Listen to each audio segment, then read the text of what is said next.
మీరు ఆలోచన చేయండి. డిసెంబర్ 7 నాడు మనం అధికారం చేపట్టి డిసెంబర్ 9 నాడు ఆడబిడ్డల ఆర్టీసీలో ఉచిత ప్రయాణం, రాజీవ్ ఆరోగ్యశ్రీ ద్వారా ప్రతి పేదవాడికి 10 లక్షల రూపాయలు ఉచితంగా వైద్యాన్ని అందించే నిర్ణయాలు తీసుకున్నాం.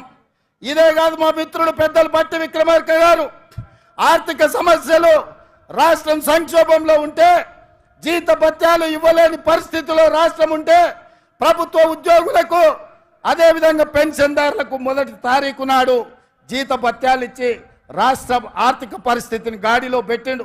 ఇదే కాదు, ఆడబిడ్డలను దృష్టిలో పెట్టుకొని కట్టెల పొయ్యితోని కన్నీళ్లతోని ఆడబిడ్డలు కష్టపడుతుంటే వాళ్ళ కన్నీళ్లు తూడవడానికి సోనియమ్మ మాట ప్రకారం 500 రూపాయలకే ఆడబిడ్డలకు సిలిండర్ ఇచ్చి ఆడబిడ్డల కష్టాలు తీర్చినాం.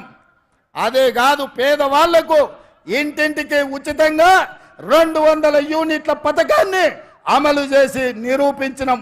ఇదే కాదు, ఇవాళ చంద్రశేఖరరావు గారిని నేను అడుగుతున్నా, ఆనాడు పల్లెల్లో, తండాలలో, గూడాలలో ఇందిరమ్మ ఇండ్లు 25 లక్షలు మేము కట్టించినాం. మా కోమటిరెడ్డి ఎంకన్నా చెప్తున్నాడు, ఇందిరమ్మ ఇండ్ల గురించి నువ్వు చెప్పాలి. మిత్రులారా, నేను ఇవాళ అడుగుతున్నా, 10 ఏళ్ళ సన్నాసి కట్టించిన, సోయిలేని ప్రభుత్వం కట్టించిన డబుల్ బెడ్రూమ్ ఇండ్లు ఎన్ని ఉన్నాయి?